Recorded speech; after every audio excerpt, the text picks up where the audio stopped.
reprend la Mishnah. Baruch Hashem, la Mishnah Lamed Aleph Amud Bet. Pashat, Yarad, Vetaval, Ala, Venistapag. Le Kohen Gadol, on parle de la Avoda. La Avoda Yom Kippourim. Il enlève les habits qu'il est rentré avec au Beth Amikdash. Il descend au mikvé. Quand on dit Yarad, c'était un mikvé qu'on ne montait pas, même qu'il était sur un toit. Le mikvé était construit sur un toit. Il ne grimpait pas et il se retrouvait là-dedans. Il fallait descendre doucement, doucement pour avoir l'eau. Allah benistapag. Il vu le bigdé zahav velavash. On lui a amené des habits en or. C'est-à-dire, il y a des moments au Beth Amikdash que le Kohen travaille avec des habits en or. Ça veut dire des habits en or, ce n'est pas tous les habits en or. Pourquoi on appelle ça bigdé zahav? Parce que dans certains des habits, chaque fil était composé de 5 autres fils. Vous voyez dans votre tzitziot, quand vous regardez les mèches des tzitzit, vous allez voir que chaque mèche est composée de 8 fils. Au Beth Amikdash, chaque fil... Après les nœuds. Non, le fil même. Tu prends le fil, tu tournes un peu, tu vas voir. D'accord. Tu peux séparer les gros. Ça s'appelle cette viyak kaful shmoné. Au Beth Amikdash, les fils avaient 5 sortes de fils, dont un fil en or. Un fil en or. Donc ça s'appelle Bigdé Zahav. Il y avait Boots, Argaman. Et ça s'appelle Bigdé Zahav du Kohen Gadol. Et donc on lui amène le Bigdé Zahav. Velavach vekidesh edav veraglav. Eviulo et tamid. On lui a amené le korban à tamid. Keratzo. Il a égorgé que Rov Shnaim. Ça veut dire il a pris l'œsophage et le trachet. La trachée. Il a coupé ce qu'il fallait faire pour le rendre cachère, mais pas plus. Pourquoi? Parce qu'il a besoin de prendre l'entonnoir, une sorte d'entonnoir, et de récupérer le sang pour pouvoir l'asperger. Et il y a un Kohen qui vient, qui prend la relève, qui continue à couper pour que les veines elles se coupent complètement et elles lâchent tout le sang qu'il y a là-dedans. Donc, lui, il fait, et hop, et il récupère. Pourquoi c'est pas le deuxième Kohen qui fait tout? Parce que c'est le Kohen Gadol qui a besoin de faire toute la avoda. Il veut faire tout. C'est lui qui fait la cabane aussi, comme Adam. C'est pour ça qu'il est. Alors, il égorge, et tout de suite après, quelqu'un qui prend la relève, il lui donne ce récipient et il récupère le sang. C'est parce qu'il veut ou parce qu'il doit? C'est parce que c'est la avoda, le Kohen Gadol, il fait tout. Kohen Gadol, on veut une vraie réparation. Il est 7 jours avant il s'est séparé de la maison, il est dans la Kedusha, il a introduit. Umirek achar shechita al yado kibel et adam uzerako. Dès qu'il a égorgé le korban atamid, il a pris le sang, il a aspergé sur le misbeach, et là, il va arrêter entre le fait qu'il a aspergé le sang, c'est la première partie du sacrifice. Il va rentrer Bechavod vodo tevarech bracha leilun nishmat arav Yitzhak bar Simcha. Par Chotsuka. יש פירות, בחורות.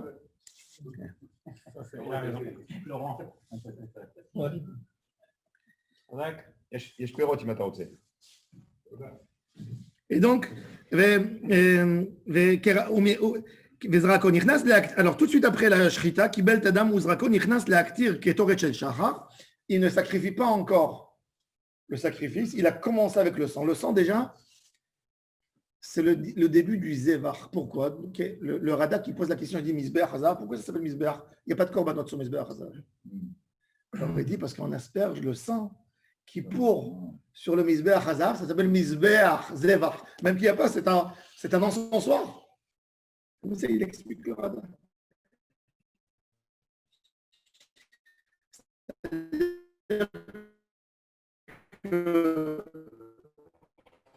La Zrikat Adam, c'est une partie importante du ventre. De là. Mikabalat Adam Vaelach. Mikabalat Adam, c'est mitzvat Kohen.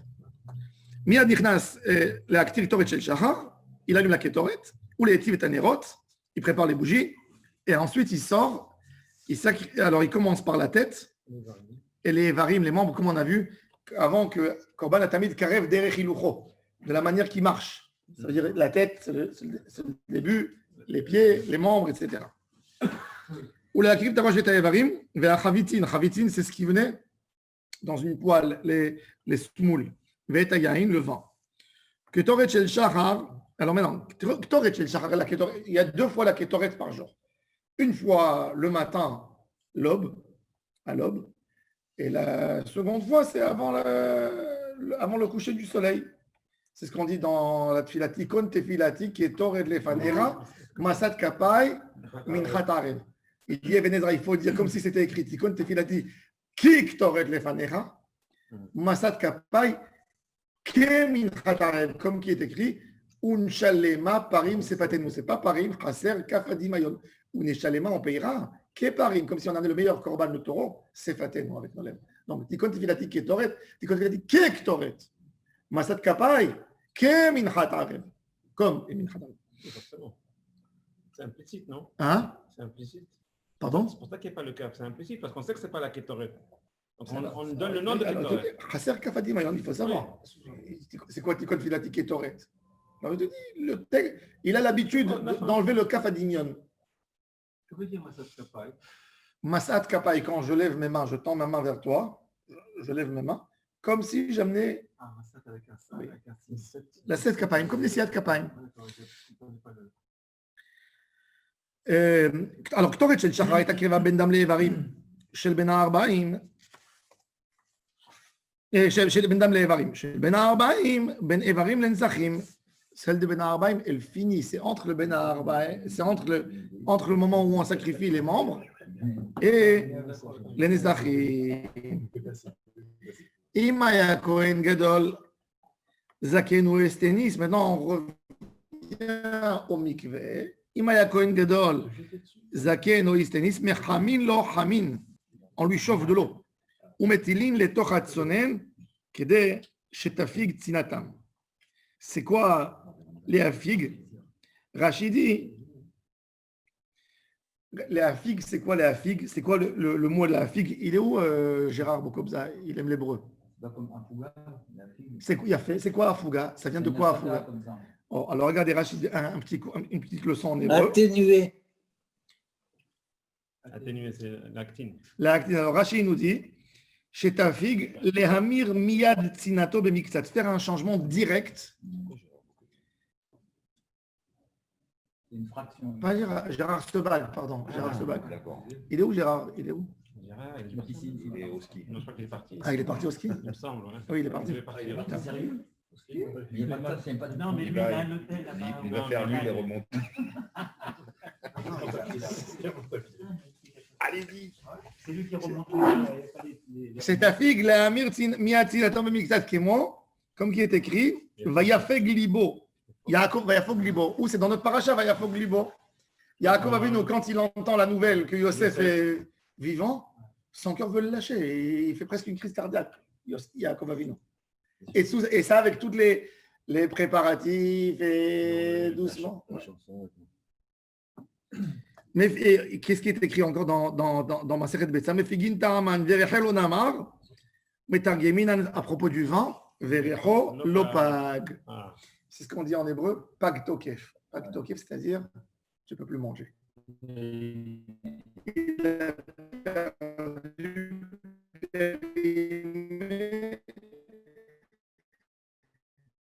Ça s'appelle en hébreu pag tokef. Pag, il est né. Non, alors c'est le pag de bébé, ça vient pas de pag tokef. Pag, ça finit. Tandis qu'un enfant qui n'est pag en hébreu, hein, ça vient du sens hateena hanta fagia, le début de la figue quand elle commence.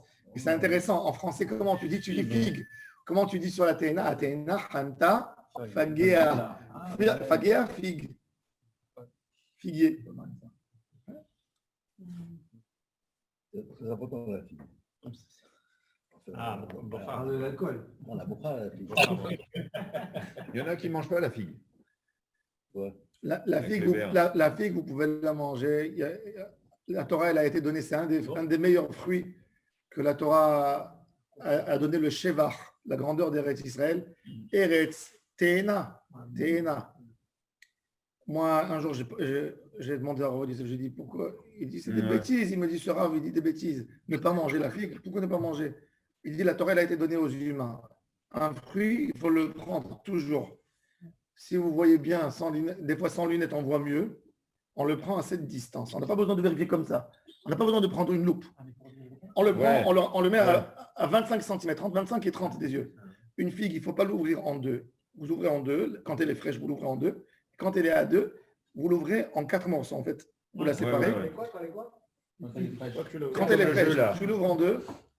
Et le milieu, tu le partages comme ça, en 4 en fait, comme un papillon. Il s'ouvre, tu l'étales et tu regardes. C'est propre, tu manges. Mais comme c'est très fibreux. On s'en fout. Non, Et mais si qu'est-ce- ça bouge et pas. mon si cher ça bouge Rabbeinu, pas, et mon cher Rabbeinu, il n'a pas si mangé ça les bouge figues. pas, si ça bouge pas, c'est bon. Les fraises, vous en dites autant. Les fraises en coupe. Ah, Il y a aussi une bêtise que les gens ils racontent. Les gens ils racontent qu'il y a des vers dans la fraise. Il n'y a pas de vers dans la fraise et il n'y a pas beaucoup de moucherons dans la fraise. Toujours quand vous regardez, quand vous avez des feuilles, où elles se collent les mouches? Au verre. Elles se collent jamais aux fruits. C'est pareil même pour la fraise. Il faut couper la tête de la fraise avec la tige verte qu'il y a en haut. Couper en bas parce qu'il y a des graines collées, donc ils aiment bien rentrer entre. Zéro. Moi, j'ai une brosse à dents dans la table, dans le tiroir. Enfin, elle fait légèrement. Après, on le pose. Si on voit qu'ils sont sales, ça dépend qu'ils sont sales ou propres. On le met avant de couper. On le met dans de l'eau avec très peu de savon pour que s'il y a un insecte qui glisse, ça fait glisser. Tu le laves bien, tu frottes doucement. S'il y a quelque chose, tu coupes avec un couteau et après on coupe la fraise en deux. S'il y a un gros verre, il devrait être là-dedans. S'il n'y a pas, c'est bon. Et la cerise, bravo la cerise. La cerise, non, la cerise, si tu vois qu'elle est entière, qu'elle est dense, tu peux la manger comme ça. Quand la cerise, tu entends la graine qui bouge, alors il faut l'ouvrir avant de manger. Mais même la cerise, jusqu'à Parachat Korach, on dit, on peut manger les cerises. Après Korach, dans tout, il y a des vers. Qu'est-ce qui rend quelque chose à vérifier? Shulchan Aruch, il nous dit la définition. Morzak betolaim. Shulchan Aruch te dit mieux que ça. Il te dit, tu manges une salade. Tu prends la fourchette, tu vois un verre. Tu enlèves le verre, tu continues à manger. Tu as vu 2 fois, tu l'enlèves. Quand tu as vu 3 fois, tu n'as pas le droit de manger avant de vérifier. Alors maintenant, c'est-à-dire que même dans la halakha de Bdika, il faut qu'un fruit soit morzak. Aujourd'hui, le problème aujourd'hui, c'est qu'on a WhatsApp. Aujourd'hui, un monsieur, il a trouvé qu'il y a un verre dans une clémentine. Il a mis en WhatsApp et il t'a dit comme si toutes les clémentines. Il a trouvé un sur 10 000. Ça n'engage pas de vérifier. Tu n'as pas besoin de vérifier. Leilu Nishmat Harav Yitzhak Ben Simcha. Yitzhak Ben Simcha. Amen. Et donc, bon, ça c'est l'inanime de Chazaka. Ça pour comprendre la notion. Les gens aujourd'hui, n'importe quoi. Et tu trouves, c'est sûr qu'il y a dans tout, moi je peux vous montrer des vers dans du poulet, dans de la viande. Ça existe. Ça aussi, ça existe. Grave, les figues Ce qui est sèches. Morzak et Morzak, vérifiez la elle a été donnée aux hommes. Le Rav Amar, il dit un chidouche plus que ça. Le Rav Amar, il dit, tu vois un point sur la fraise, un petit point. Quand tu le mets à 30 cm de tes yeux, tu le regardes comme ça, tu vois un point. Maintenant, il vient chez toi, quelqu'un qui te dit, attention, ce point, si tu prends un microscope, tu vas voir qu'il a des pieds. Il dit, tu as le droit de le manger. Pourquoi? Parce que quand tu le vois dans les yeux, tu ne vois pas des pattes, tu ne vois rien. On te dit que celui-là, et c'est logique, vous croyez qu'aujourd'hui, c'est qu'à l'époque, c'était plus propre qu'aujourd'hui. Il y avait des choses, mais à l'époque, les gens, tous les égouts, ils sortaient dans le jardin. Ils mettaient les engrais. Et vous pensez qu'ils n'ont pas mangé? Et plus que ça, à l'époque de la Gemara, ils prenaient les figues. Alors les belles figues, ils faisaient des figues sèches. Tout ce qui n'était pas de bonne qualité, ils prenaient et ils serraient comme ça, comme un gâteau. Après, ils prenaient un couteau et ils coupaient, ils mangeaient des morceaux comme ça. Comme les gâteaux qu'ils font en Espagne. C'est lui qui était en Espagne, il a vu. Il y a ça. Et comment c'est incontrôlable. Il y a un problème de cache-croûte dans celui-là. Mais ils le mangeaient dans la Gemara. Non, ils ont fait des analyses, ils ont trouvé des protéines dans les figues. Et quand ils ont analysé, il y avait beaucoup d'insectes. C'est sûrement un mec qui crachait ou un truc comme ça. Ils ont analysé au laboratoire et ils se demandaient comment on peut avoir des protéines dans les figues. Ils ont trouvé des protéines, en fait, des insectes qui, quand ils séchaient, ils s'accrochaient et restaient là-bas. Maintenant, de toute façon, il faut savoir qu'un insecte qui a séché, même, par exemple, nous les Marocains, on adore la chiba en hiver. Si on prend la chiba, on la fait sécher 1 an dans un sachet et les fermer 1 an, Après un an, même s'il n'y a pas besoin de vérifier rien du tout. Même s'il y a un verre, il est devenu de la poussière. Parce que tout ce qui n'a pas de squelette, après 12 mois, il devient de la terre. La poussière. Shiba, mais Shiba Takoum. C'est le thé des Marocains L'absinthe. d'hiver. Ah, l'absinthe. L'absinthe, c'est le thé d'hiver. Shiba, c'est l'absinthe. Ouais. Alors, là, mec, Ah, c'est un truc, c'est- scier les jambes. C'est l'absinthe. Ah, moi, je Non, on va décider, là. du savoir. Shiba, c'est D'accord. On dit Shiba, c'est tout. Shiba ou nana, on dit. C'est pas un poison, absinthe. On m'a toujours dit, tu veux Shiba, c'est le thé d'hiver, ça chauffe. Nana, c'est le thé d'été. Tu manges. L'alcool d'absinthe, Il y a l'alcool d'absinthe, c'est ça. L'alcool d'absinthe. Hein? J'ai vu dans Nana, si on veut le manger, on le vérifie bien à l'œil, on le lave sous un jet d'eau fort Zéro. et on le coupe proprement. Il faut voir, bien voir. 25 cm. Oui, 25 cm, tu regardes comme ça, à la lumière. Il y a des choses. Shulchan Or. Un Shulchan Aruch, c'est encore mieux. Mais par contre, ce qu'il faut faire attention le plus, ce qu'il faut faire très très attention en Israël, et bon, ici on n'est pas des grands consommateurs de ça, on est des orientaux, c'est la nette. La nette, elle est infeste. Infesté. Elle est infestée. Il y a des petites bêtes. Le cajou aussi. Non, mais je parle de quelque chose de vert. Ah, cajou, non. Vous prenez, vous secouez la nette sur une nappe blanche. Vous allez voir combien il y a. C'est incroyable. Donc, qu'est-ce qu'il faut faire? Un peu de savon, comme que j'ai dit. On étouffe. On met dans l'eau. On met quelque chose de lourd dessus pour que ça ne flotte pas. 5 minutes, tout dégage. Après 5 minutes, tu laves avec un jet d'eau fort. Parce qu'il n'y a pas de verre, c'est des insectes, c'est des œufs, ça s'en va. Tu regardes bien, tu manges. Mais bref, la nette, si tu regardes à l'œil nu, tu vois pas. Oui, tu peux voir parce que ce qui gêne, c'est la couleur aussi. C'est-à-dire, il faut que je ne vois pas le verre. Mais là, tu ne le vois pas parce que il ressemble beaucoup, il est avalé dans les feuilles de la nette. D'accord? Il faut vérifier quand vous prenez l'oignon vert en bas, dans l'endroit où il est collé, il faut vérifier. Par la tête ou plus les pieds de l'oignon vert? La tige verte. Il faut prendre aussi le poireau, il faut le couper en deux et laver. Il y a des insectes. Il y a une chose que les gens ne savent pas en Israël, le maïs. Le maïs cuit, que les gens y mangent comme ça, c'est catastrophe. C'est plein de trips, des petits trucs qui volent, ils rentrent entre les choses. Le maïs en Israël, ça ne se nettoie pas. Ça ne peut pas se nettoyer. Très beau comme. Un jour un spécial pour les femmes, s'il te plaît. On revient à notre sujet. Alors, Veimaya Zaken Ois Tennis, le Kohen Gadol, il est vieux ou il est fragile, il est gâté. Qu'est-ce qu'on lui fait?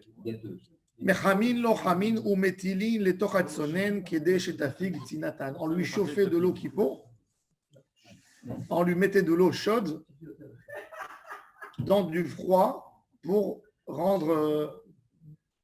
Alors maintenant, il faut savoir qu'est-ce qu'on a le droit de faire, qu'est-ce qui s'appelle bichoul et qu'est-ce qui ne s'appelle pas bichoul par rapport à Shabbat et à Kippour.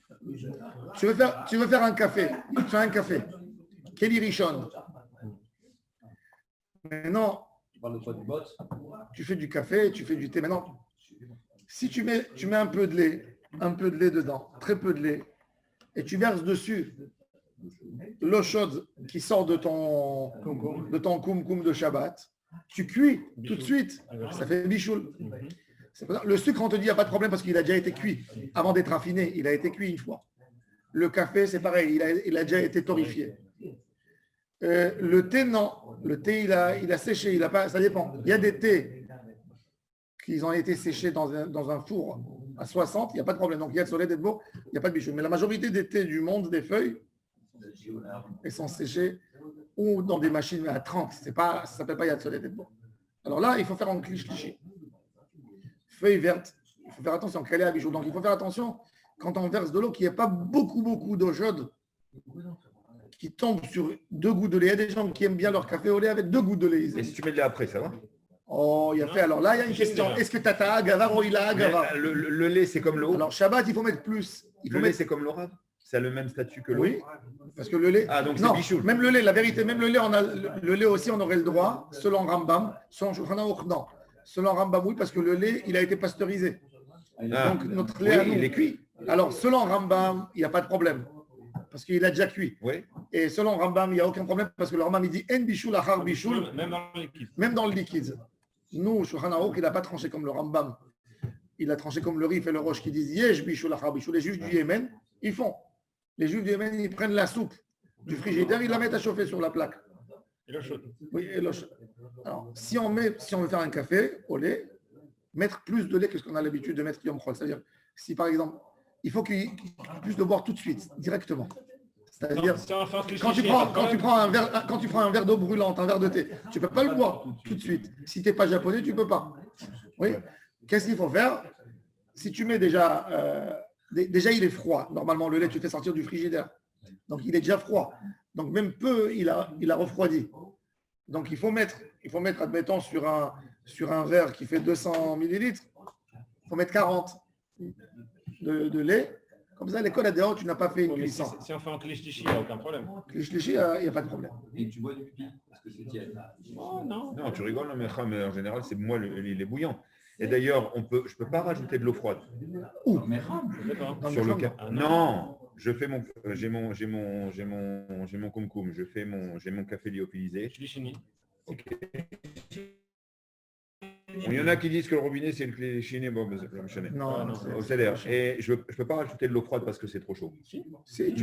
Tu peux même mettre une quantité considérable. C'est-à-dire qu'il refroidit directement l'eau Grave, potable. si je ne me trompe pas, d'après ce qu'on avait étudié, on avait dit que c'était un bichoul parce que les eaux fortes, c'était l'eau chaude. C'était l'eau en bas. Il y a un débat Tata Agavar, mais quand tu mets une quantité rapide, considérable, qui change tout de suite la température, il n'y a pas de problème. C'est-à-dire qu'il faut qu'il soit plus yad soleil d'être beau que la main. Tu puisses mettre ton doigt et il ne brûle pas. Tu ne retires pas ta main.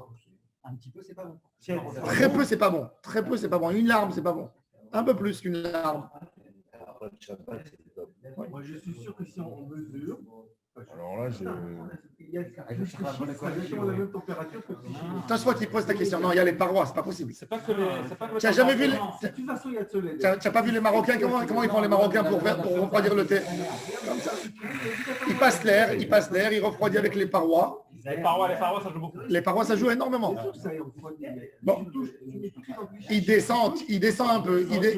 Il descend de 5 degrés, 6 degrés. Tu sais, aussi, on n'a pas l'habitude, tu n'as pas l'habitude d'être mévachel beklichéni. Il n'y a personne qui est mévachel dans un clichéni. On n'a pas l'habitude de. Il n'y a pas un objet que tu fais, sauf le couscous, que tu verses de l'eau chaude dessus. Il n'y a pas. Donc, en derech les vachel beklichéni. Alors, Khamim, ils ont mis quand même une xéra. On fait attention. Alors, par contre, quand tu veux faire un biberon petit, maintenant les enfants, il faut faire attention. Tu ne peux pas lui donner de l'eau chaude, tu as peur pour ne pas brûler. Qu'est-ce qu'on fait? Alors, on prend de l'eau stérilisée propre qu'on a, on fait le mélange et on prend un récipient, on met de l'eau chaude et on trempe la bouteille un bain-marais. Ça, est-ce qu'on a le droit de le faire Shabbat? Parce que il faut attendre à côté et pas le laisser, et ça c'est moutarde. Faire une sorte de bain-marie léger. Ça ressemble un peu au travail qu'il faisait, qui pour lui jeter de l'eau chaude dans le mikvé, peu d'eau,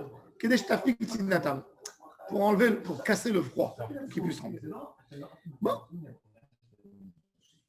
Cette Mishnah, elle a été dite au Beth Midrash de Rav Papa. Amroa Rabanan Kame de Rav Papa. De là qui Rabbi Meir. Notre Mishnah, elle n'est pas comme Rabbi Meir. Et vous allez voir tout de suite pourquoi notre Mishnah elle ne peut pas être comme Rabbi Meir. Dit Rabbi Meir, qui est Van de Amar, très kidouché, Albisha, Avid Leu. Il dit que Rabbi Meir, il a dit que le Kohen Gadol, nous, qu'est-ce qu'on fait? On a dit dans la Mishnah qu'il y a 5 tvilot, il y a 5 fois qu'il rentre au mikvé, et 10 fois, il lave les mains et les pieds. Kiddush Yadayim V'Raglayim. Selon Rabbi Meir, chaque fois qu'il met des habits, qui change de statut, qui met des habits, il faut faire 2 fois Kiddush Yadayim V'Raglayim. Pour la Lévisha. Nous, on a compris dans le Chachamim, c'est 1 quand on enlève. Et l'autre, quand on remet les nouveaux habits. C'est 10 plus 5 Oui. ou 10 plus 5. ça fait A. Non, c'est 10 les mains et 5 Tvila. Tvila. Non, mais est-ce que la Tvila, c'est compté comme aussi Non. Non. C'est pas. Alors il dit, alors regardez maintenant, Kevan de Amar, très kidusha levisha, avid le wachanami, Lévi, très kidusha levisha, Amar le Rav Papa, Ben les Rabbanan, Ben les Rabbi Meir, Had Apshita de Big de Kodesh, et Had Alevisha. Alors je veux que vous voyez d'abord, on va voir le texte, on va voir le pasouk dans Torah Or, et après on va comprendre le débat entre Rabbi Meir et Chachamim. Il est écrit dans la Torah. Uba Aharon, c'est Kippour, hein, c'est le travail de Kippour, c'est le chapitre 16 de Vaïkra, qui parle de toute la avoda de Kodesh de Yom Kippour. Uba Aharon elol moed upashat et bigdei abad asher lavash bevo el hakodesh ve'nicham sham verachat et besaro b'mayim b'makom kadosh, comme que je vous ai expliqué hier, le mikvé, le rinçage dans un endroit kadosh. Quand vous avez vu, alors il est venu, c'est intéressant. Le verachat et besaro b'mayim b'makom kadosh ve'lavash et begadav ve'yatsa ve'asa et olato, il est écrit entre la rola et la peshita de l'habit. Et c'est pas écrit, c'est écrit d'abord verachat et besaro b'makom kadosh, ensuite ve'lavash et begadav. La rechitza, elle est écrite entre le fait qu'il s'est déshabillé et il s'habille. Alors on va voir. C'est quoi? C'est parce que j'ai enlevé des habits, je dois marquer ça, ou c'est parce que je mets d'autres habits que je dois marquer la tefila. Alors on va voir maintenant, quand on a vu le pasouk, on va voir le débat de Rabbi Meir et de Chachamim, comment il rentre dans le pasouk. Amar le Rav Papa ben le Rabbanan ben le Rabbi Meir chad apeshita divik de kodesh vechad alevisha ve'achaba kamim falge. Il est où le débat? Il est écrit dans le texte ou pachat, et ensuite après le verset après verachat et besaro. Velavash, Rabbi Meir Savar, Makish Peshita le Levisha. Ma Levisha Lovesh, Ve'achakach Mekadesh, de la même manière que quand je porte les nouveaux habits, je porte les habits, après je lave mes mains et mes pieds parce que j'ai quelque chose de kadosh sur moi. Même Af Peshita, il fait un Ekesh. C'est écrit dans le même texte. On lui donne le même din, même Af Peshita. Quand tu as enlevé les habits, il faut laver les mains et les pieds. Verabanan, c'est vrai? Non, pas à propos de ça. Makish Peshita le Levisha, donc quoi? Malevisha qui chez vous lavouche mekadesh, af peshita qui chez vous lavouche mekadesh. Quand tu veux mettre les nouveaux habits, tu fais tu laves quand les mains et les pieds, avant de mettre les habits, ou après avoir mis les habits. Je voudrais après, non? Alors Chachamim ils disent, on a vu dans le texte qui est écrit verachat velavash. Alors le verachat il est avant le velavash. Hein? C'est un bémir, ça. Non, le verachat, il est avant le velavash. Chachamim, ils te disent non. On regarde ou pachat. Comme si on lisait ou pachat verachat, velavash verachat. C'est pour nous dire. Ok. Alors, c'est pour Chachamim, qu'est-ce qu'ils disent? Ils te disent Makish peshita, Vishama, le Visha, Kshu lavouche, Mekadesh, Apeshita, Kshu lavouche, Mekadesh. Amrou les Rabbanan, les Rav Papa, ils lui ont dit comment tu peux dire une chose pareille? Amrou les Rabbanan, les Rav Papa, Omi Matzita Matachi. Comment tu peux dire une chose pareille? Ve'atanya, Avrom, Ve'atanya, Persus, Sadin Shelbutz, Beno Levenaham, Pachat, Pachat, Ve'yarad, Ve'taval, Ve'ala, Ve'nistapag. Il est écrit dans la Mishnah, Persus, Sadin Shelbutz, on a mis un drap, un voile en lin entre lui et le peuple pour lui donner son intimité. Ve'yarad, Ve'taval, Ve'ala, Ve'nistapag, et vous le bigdei zahav, Ve'lavash. Il a porté. Le kiddush yadayim veraglav. Le kiddush yadayim veraglav, il est que après que tu as porté. Rabbi Meir Omer, regardez qu'est-ce qui est écrit là-bas dans la Braïta. Rabbi Meir Omer, non. Pachat, il enlève les habits. Nu, kiddush yadayim veraglav. Yarad vetaval, il fait une tvila au mikvé. Vekidesh ala venistapag, il est monté, il a séché avec la serviette. Et vu le bigdei zahav velavash, vekidesh yadav veraglav. Donc tu vois que un il fait nu et l'autre il fait habillé. Alors la Gemara dit non, Tanya, il te dit bon, c'est écrit, c'est une braïta, bon, Je suis pas, il n'est pas obligé d'être d'accord avec, avec cette braïta. Mais il dit, bon, il te dit, moi j'ai estimé, d'après mon étude, mais Tania, qu'est-ce que tu veux que je te dise? C'est écrit, allez, suis cette braïta. Qu'est-ce qu'il dit alors? Alors, il dit, donc, qu'est-ce que ça veut dire ça? Il dit, Bishtam ali Rabbi Meir, Aïnou Demashkachat la Asara Kidushi. Selon Rabbi Meir, je comprends exactement pourquoi le Kohen il lave 10 fois, mais si, mais selon Chachamim, il y en a, et le Kohen il est rentré déjà avec ses habits de dehors. Donc, il ne les a pas portés au Beth Amikdash, donc il n'y a que 9. Il n'y a que Asara Kidushi, parce qu'il va les enlever. Il va enlever. Et il n'y a rien. Il n'y a rien. Et là, les Rabbanan, Tish'av, pourquoi? Parce que la première, la Tvila Rishona, elle n'avait pas un Kiddush Yadayim Vereglaim, puisqu'il est déjà venu habillé. Et pourtant, il y a marqué 10. Il a fait Amret Harabanan, Kiddush Batra. Quand il a fini tout son travail de Kippour avant de rentrer chez soi à la maison, il va enlever l'habit du Kohen. Là, il fera le dernier Kiddush. Donc, on a 10. Non? Pour marquer un passage. Dans le Beth Amikdash, chaque passage. Ça l'aide à se concentrer aussi. Hein? Ça l'aide à se concentrer que c'est. Ça l'aide à se concentrer. Chaque passage, d'une étape à une autre, il demande Kiddush Yadayim Vereglaim. Dans la Gemara, il dit Ki pashit bigdei kodesh velavad bigdei chol, avid le'ata. Tanu Rabbanan.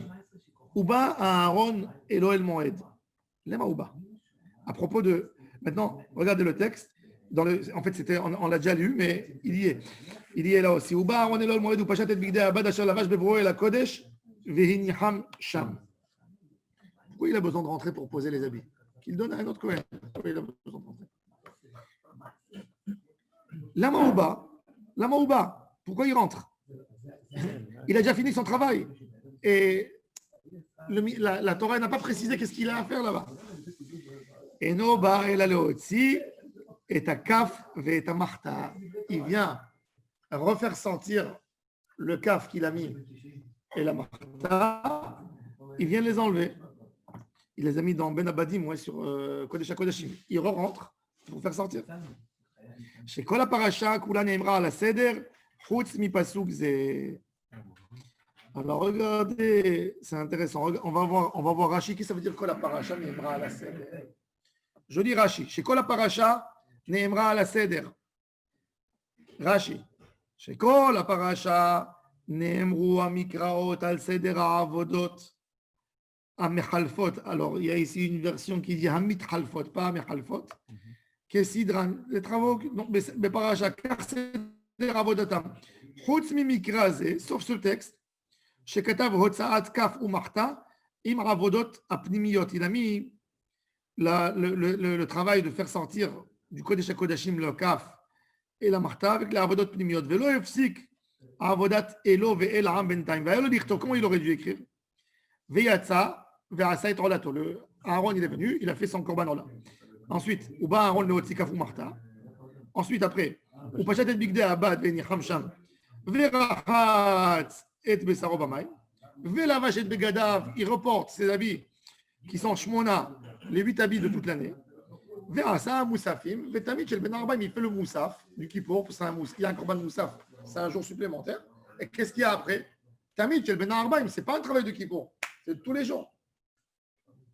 Et ce n'est pas écrit comme ça. Ce texte, il est sorti de l'ordre. Il est sorti.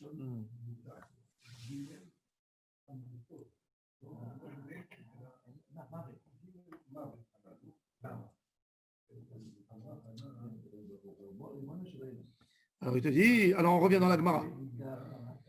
Maïtama, Amara Chizda, Gmire. Gmire, c'est une halakha le Moshe Misinaï.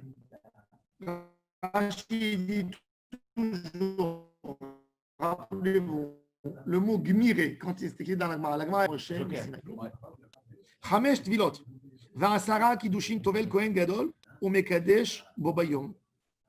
Le Kohen Gadol, il fait 5 Tvilot et Asara Kiddushin. Maintenant, si on regarde le texte, qu'est-ce qu'on a dans le texte? On aurait dû avoir la Gemara pose la question. question. Si je regarde le texte maintenant dans la Torah, regardez dans la Gemara pose Veyi Kesidran, l'omashkart leou et la shalosh tvilot, veshisha kiddushin.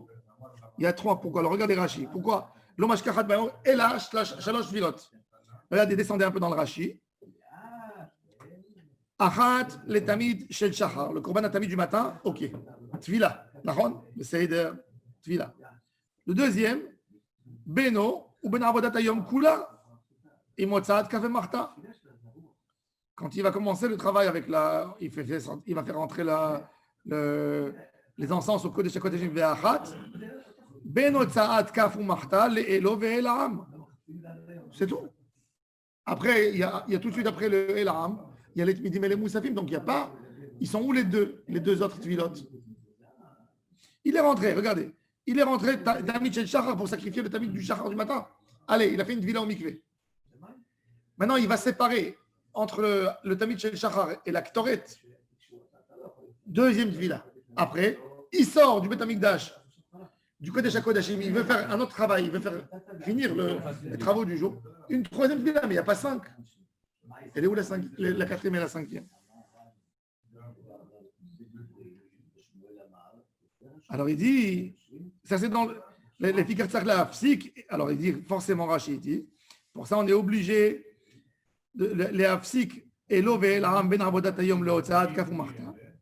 On va séparer entre son bélier à lui et le bélier qui va amener pour le public. La physique et l'ovélam entre la avoda du jour et la otsaat kafé marta. Ve'otsaatam tafsik ben elo ou ben elam le tamid shel ben arbaim. Donc on a 5. C'est quoi les 5 encore une fois? Tamid shel shachar le bigdei zahav. Korban du matin avec des habits en or. Ensuite, avodat hayom, le travail du jour de Kippour qui est spécifié pour Kippour avec des habits blancs. Ensuite, elo ve'elam, son bélier et le bélier de Ram Israël avec des habits en or sur le Mizbeach HaChitzon. Ensuite, Otsaat Kafou Marta, il rentre au Kodesh HaKodashim pour faire sortir la poêle avec des habits blancs. Donc il refait mikvé. Et ensuite, le Moussafin et le Tamid Shel Ben Arbaim, encore une fois, donc on a 3 avec des habits en or, 3 travaux avec des habits en or et 2 avec des habits blancs. Du Kohen Gadol Kippour, parce qu'il changeait dans les habits. Alors maintenant, on revient dans la Gemara. Rachid il nous a expliqué exactement ce qui est l'ordre. Maintenant, on reprend la Gemara dans les mots. Tanya, Amar Rabbi Yehuda, Minayin lechamesh tvilot ve'asara kiddushin shetovel Kohen Gadol u'mekadesh bo bayom. D'où je sais, dans le texte, qu'il y a 5 tvilot et 10 kiddushin. Talmud Lomar. Alors il va maintenant, on va apprendre dans le texte le chiffre. Où on apprend? Alors regardez bien. Uba Aaron Elol Moed Upashat et Bigdei Abad Verachatz et Besaro Bamay Bemakom Kadosh Velavash et Begadav Veyatza Ve'asa Lamadta Shekol Ameshane Me'avoda Le'avoda Ta'un Tevila. Dès qu'il travaille, donc Rachid nous a bien partagé les avodot. Il nous a fait en sorte qu'il y a 5 avodot. Donc il y a 5 tvilot. Amar Rabbi dit Minayin lechamesh tvilot ve'asara kiddushin. Shetovel Kohen Gadol bekadesh bo bayom sheneemar. Ktonet bad kodesh yilbash. U'michnese bad iyu al besaro. U'avnet bad yachgor. U'vmitzefet bad yitznof. Bigdei kodeshem ve'rachatz b'mayim et besaro ve'shama lamadta. שכל המשנה מהעבודה לעבודה, טעון תבילה. ואומר, בגדי קודש, les bgadim, ils ont été, il y a eu un équilibre, ça veut dire même si je ne porte pas tous les habits, même une partie, parce que le bigdei lavan, ce n'est pas tous les habits. וחמש עבודות, הן תמיד של בבגדי זהב, עבודת היום בבגדי לבן, תמיד של בן ארבעים בבגדי זהב, ומניין שכל, non, ok, בסדר. Maintenant, d'où je sais qu'il faut 2 kiddushim. Kiddush yadayim beraglaim. Avant et après, ça n'a pas écrit ça. Alors, il dit oui, c'est écrit. Talmud lomar, ou pachat, verachatz, velavash. Ou pachat, verachatz, velavash. Ça veut dire, il prend le texte écrit ou pachat. C'est écrit verachatz, mais après, il y a un texte velavash. Tu peux le lire le rachatz à propos de Upachat et à propos de Oulavash. Donc deux. Ça, c'est selon Rabbi. Parce qu'il est marqué deux fois Verachatz ou c'est le seul Non. Verachatz qu'on utilise? Upachat, Verachatz, Verachatz, Velavash. Ou Upachat, Verachatz, Velavash. Dans le texte, il est écrit Upachat, ensuite Verachatz. Alors, tu peux le lire comme ça et tu peux le lire comme ça. Donc, il y a deux. Je veux dire que le Velavash, il va soit avec le Upachat, soit avec le... Upachat, Verachatz, Verachatz, Velavash. Tu vois, le Rachatz, il est une fois après le Upachat et ensuite Verachatz. Après, il est écrit aussi, oui. Dans Vayikra Tetzain, chapitre 4. Alors, lisez le Torah Or. Tonet bat Kodesh Ilbash, ou Mechnese bat Yo al Besaro. Ou Be'avnev bat Yargor, ou Mesevet bat Yitzno, Vigde Kodeshem, Verachatz, Bamaim, et Besaro, le Besham. Ça, Verachatz, Velavash. C'est celui-là? C'est le Besham, Verachatz, Velavash. Donc, c'est... Oui. C'est deux psukim, excusez-moi.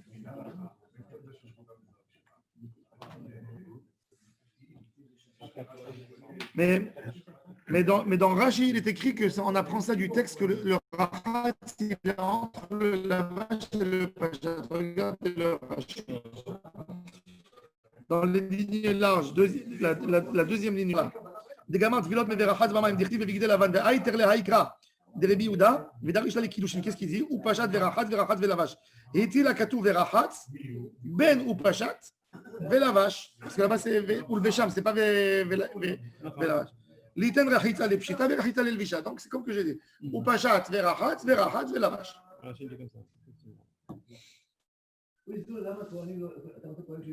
Rabbi Elazar ben Rabbi Shimon Omer, Kalvachomer, lui il apprend ça.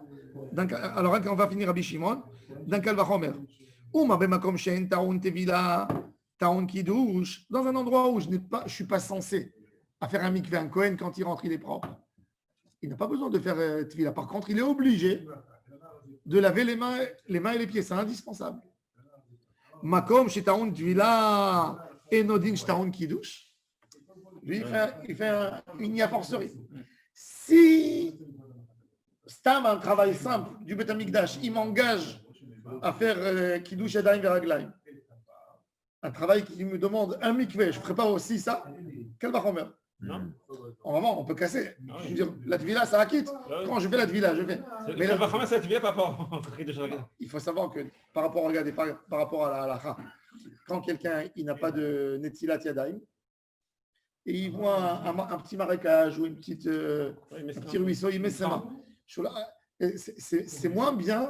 C'est moins bien que Netila. Netila, c'est verachat, tu fais l'acte. Tandis que là, c'est passif. Tu fais rentrer. Il y a un débat d'ailleurs. Est-ce qu'on fait al tvilat yadayim ou al netilat yadayim? On ne change pas la manière de la bracha. Et le Rama, il dit al tvilat yadayim. Il te dit c'est dégradé. Bon, en tous les cas, on apprend. Il y a un calvaire envers. Bon, on va Bezrat Hashem continuer demain le sujet. Alors,